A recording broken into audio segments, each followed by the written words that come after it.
everyone, what's up? This is Simon from DevTactic with a new tutorial on the favorite combination of Ionic and Firebase. And for this video we will use Ionic 4 and AngularFire 5. So all the latest versions to build a simple app, not a to-do list, but an idea list. So I just wanted to swap around things a bit. So make sure you got a Firebase account, create a new Firebase app inside the console, and then let's get started. So once you're inside your own app, you can click on this icon, which will bring up the configuration that you will need inside your Ionic app. So copy all of the information and head over to your app, which you should, by the way, create with Ionic start, whatever, blank template, and type Angular. And also what I already did is I installed Firebase and AngularFire, the packages that we need for our app. We will also create more things, but let's for now put in the Firebase configuration, and we will do this by adding a new block to our environment file. And by doing this, we could have two different environments for the dev and the prod mode. So when we run Ionic serve, it will use this configuration. And if at a later point we have maybe even a second Firebase instance, then we could apply the information to the production file. And when we later build the app, this information will be used. So super easy switch now with Ionic 4 between different environments. So then let's add a few pages. So we need an idea list, an idea details page, classic list and details pattern. And then we will also have a little service because although we could inject the AngularFire stuff in all the pages, I think it's a good idea to keep the data even more separate in a service where the service just returns some observable data to us later. So create the three parts that we need, and we can also get rid of the home folder already. And now we can close this one as well and head over to our app module where we need a few imports. So we need to import the AngularFire module, make sure the name is right, from AngularFire. Okay. And this one goes directly into the imports, and we call initialize app. And now we need to pass in the Firebase options, which are in our environment file. So go ahead and type or use environment and then .firebase. So make sure the import is generic like this, and then the URL, the file will be replaced if you build it for production. What we need as well is the Angular, I hope it was worked, but let's just import it like this. So we need the Angular Firestore module. This is to actually use the Firestore database, which is, by the way, out of beta. So if you head over to the database, and I think I already got a few, yeah, I already tested this, so let's remove all of this. This is now out of beta, so that's pretty cool. Also, when you create a new app and you go to database and hit get started, it might ask for rules. And in that case, simply pick the test mode. So the other one is the locked mode, which means users need authentication, and this is the test mode so everyone can read our database. Of course, not recommended for production. Please change this if you build an app for production mode. Okay, thanks. So we got these two things in place, but now if you run the app, maybe I can already bring this up in the background, you're most likely getting an error regarding some timestamps and stuff, whatever. That's because the Firebase SDK was updated, and to prevent this error, we can simply provide the Firestore settings token and then call use value with an empty object. So there's an open issue on GitHub. Maybe this is already fixed at a later point. So let me bring in the application, which is now hopefully running already. Otherwise, I made some mistake, but make sure somewhere below this video is the tutorial linked, and there's also a link to the GitHub issue if you're interested in this issue. All right, continuing with the app routing. Our homepage is not anymore existent, so we will just use the idea list. Okay, yeah, we will use our idea list as the first page of the application, and we will use the idea details page twice actually, and that's no problem. We can have the same thing twice if they have different paths. So now we can navigate to it by ID or by ID/ID. ID. That means we can go there and create a new idea, or we can go there and load an existing idea by the ID. Oh God, I should have picked different names. I already regret it. I made a terrible mistake. Maybe pick other names. Anyhow, let's continue with these servers, and I'll just bring in the whole code for now. Don't be shocked, we will talk about this. Seems like we don't need this one anymore. So first of all, we got a little interface. That's just some TypeScript stuff, so we can have the information added to the function of what we're returning. Always nice to know what data you get, and also this prevents some errors. Now we also keep a reference to the idea collection inside our service, and this is only filled once right in the beginning. And this is basically the most important part of the tutorial, where we grab the reference to the collection, which is one collection inside the database that consists of documents. So we grab a reference to the ideas collection, and we already give it the type of ideas, so every element in there is an idea. Then to get the real idea documents, we need to call either snapshot changes, or we could remove this. Value changes would work as well, but that's just a minor detail. And inside this observable, we now get the new data, which we can then assign or display or whatever. But the problem is that the data we get here, if we would just use it without this part, doesn't contain the actual ID. So it contains the documents, like name and node, but not the ID. And that's a problem. And therefore we can use this little pipe block to map all the actions that we get, extract the data, and this is described on the AngularFire page as well. I didn't came up with this code snippet. So then we get back an object with an ID and the rest of the data object, which is pretty good. And this is also now the information that the other pages or the one other page will consume. Simple observable with ideas. We can use the async pipe. Pretty awesome. So here's our public function. This one's private. That will return our ideas. And then we need a few more helper IDs. No, functions, come on. So we need to get one specific idea, and we do this by grabbing the document of the idea collection. Remember, that's the reference to the whole collection in the AngularFire database. We use value changes as well again, because in this case, we also want to have the ID. That's just a small improvement so we can handle it easier later in the details page, but nothing really mandatory. And also I picked take one, so we only get one value from the observable, so we don't keep any observables open in the background, because if you navigate to a details page, most likely you don't need the actual real-time live update binding on that page. So therefore we now just get one snapshot or one time the value, and then we're good.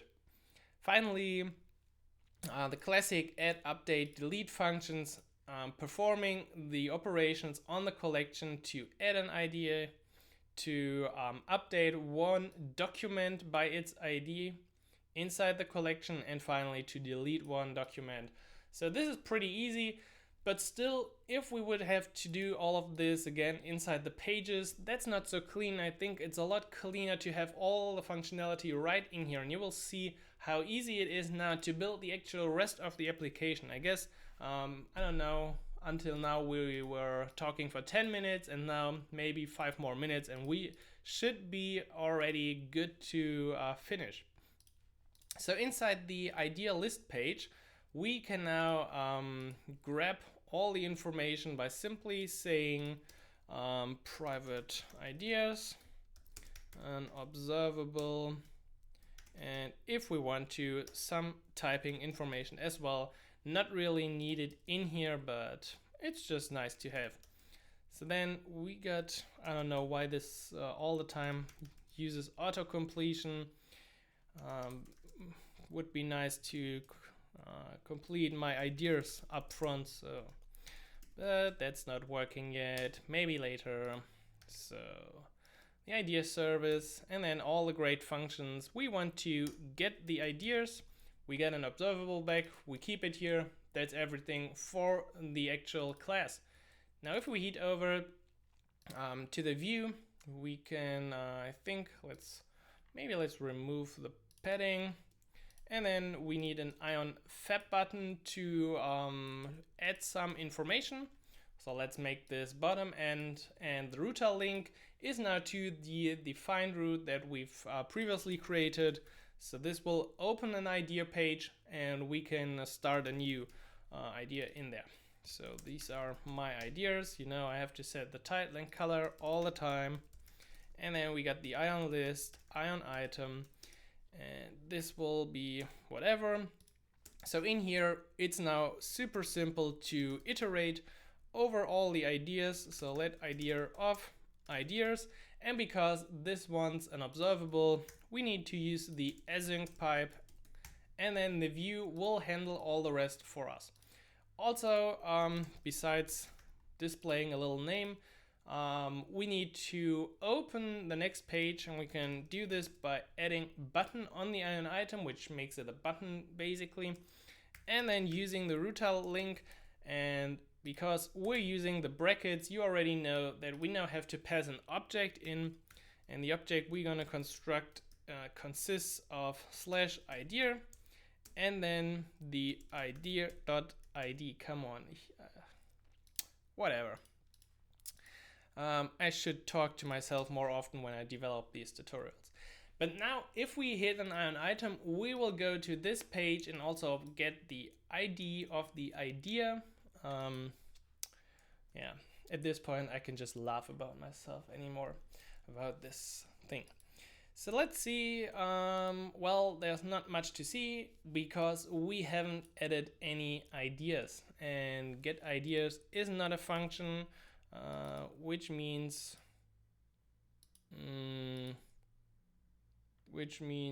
what? What? Who is not a function? I think you're wrong, mister. Idealist page 17. Get ideas is very well a function of this class. Let's just in the background restart this. Has no export member idea. Sure. I think there's something wrong because there's definitely the export member, and yeah, there's something wrong in the background. Don't you worry, child. So let's finish this by arriving on the details page. Here we now have to make sure that we get the ID of the URL. So we can inject the activated root coming from an Angular router, and then I'll put it in here for now, but that's not going to work, and I'll tell you why in a second. So let's just get the ID, this activated root paramap get